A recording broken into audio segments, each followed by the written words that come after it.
Good evening, everyone. For this collaboration activity, I have chosen the two documentaries, A World Without Water, directed by Brian Woods, and Blue Gold, World Water Wars by Sam Botso. In A World Without Water, Woods incorporated many of the techniques of persuasive storytelling that we are learning about from our text. I definitely think he told the right story, as defined by Sykes, Malik, and West. He seems to be motivated by the desire to raise the consciousness of his viewers, making us aware of the crisis and urging us to take action to ensure that all people have access to water, regardless of their age or their income level. As Sykes, Malik, and West instructed, Woods does a thorough job of explaining why his audience needs to move this mountain. Woods addresses one of the three big whys to improve an existing situation. He uses one of his main characters from Bolivia, Flora, to explain that life revolves around water. Life is water, and that is why we need to fix this problem. I thought that some of the people he chose to interview made some very convincing points. I was particularly impressed with David Boies, the Utilities Advisor to the United Nations Secretary General. He reiterated Flora's point when he said, "Water is naturally a monopoly, and your clientele must access it or die." The way he articulated his thoughts was exceptional, and I'm eager to learn more about his efforts, and I intend to do more research into the running down strategy that he mentioned. Woods also did a very good job with what Sykes, Malik, and West suggested when they said, be specific on the relevant numbers. Belinda Calaglas from WaterAid did this when she said, "Diarrhea is the single biggest killer of children under 5 in the poor countries of the world. 3,900 children die every single day because of lack of access to clean water and adequate sanitation. Now, if you think about it, that's about 20 jumbo jets full of children crashing every single day." Wow. These statistics definitely broke my heart and really motivated me to want to end these tragedies immediately. While I believe his story is the right one to tell, I'm not sure he told the story right. In my opinion, this documentary is definitely biased toward the urgent needs of the poor who are being denied access to water and against the multinationals who are profiting from the privatization of water.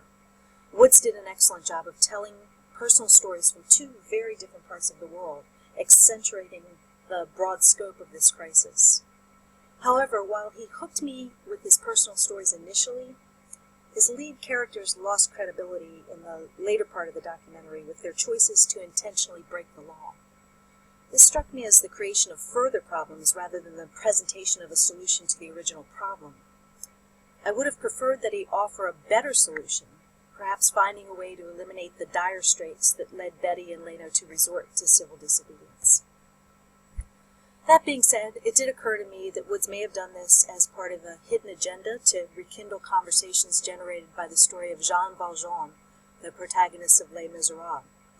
I stopped the video at that point to read some articles and just consider the subject, and I found a superb one by Eric Stoltz. Stoltz in 2013 said, "The 4th century bishop of Constantinople, St. John Chrysostom, whose teaching is considered so foundational that he is called a father of the church, was an especially articulate advocate of social justice. The story is told that one day he was walking with a friend through the streets of Constantinople when his friend saw a poor man without shoes. The friend wondered aloud where the man's shoes were. John replied, 'His shoes are in your closet gathering dust.'" Wow. The way he made that point really resonated with me. And he further drove the point home when he said, "Another quote from John Chrysostom, 'Not to enable the poor to share in our goods is to steal from them and deprive them of life.'" Wow, that really pertains to this entire subject. He said, "The goods we possess are not ours, but theirs." That's just another way of saying what Woods said, but more effectively so in my mind.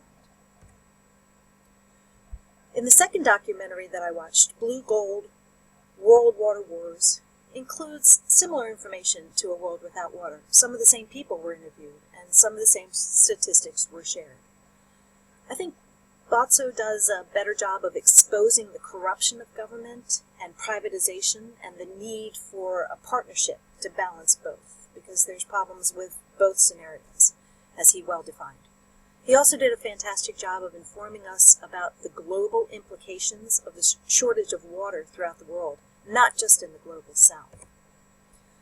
I did think Woods did a better job of engaging and persuading me through the personal stories that he shared than Bozzo did. Sykes, Malik, and West warned, don't drown the audience in detail, but give them specific information to drive the story. While he included some powerful and credible interviews, I did feel like I was drowning in all the details midway through Bozzo's documentary.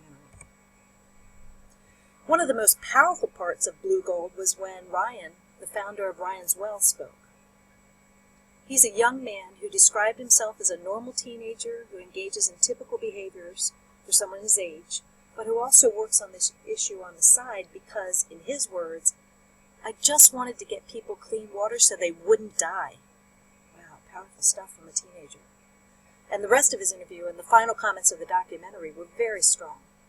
I especially liked the story told by third grader Noah Cottrell as the credits were rolling. His call to action, let your voice be heard. And he continued on, he said, I felt very happy because I knew what I did, that I did the right thing. And I thought that was brilliant. I would have made that a bigger part of the actual dialogue. Anyway, comparing A World Without Water to Blue Gold, World Water Wars, I would say that the former had a stronger opening and middle, whereas the latter had a more impactful close. The ending with that was very powerful. In conclusion, applying what Sykes, Malik, and West recommend for creating a sense of urgency, I'll close with these questions. What is happening to our water supply? Why are we allowing people to get sick and children to die due to their lack of access to clean water? And finally, what can each of us do to be part of the solution? Thank you all so much for listening to my collaboration activity. I'm looking forward to your feedback, and I hope that each and every one of you had a blessed and happy Thanksgiving and that you stayed safe. Looking forward to collaborating with you more.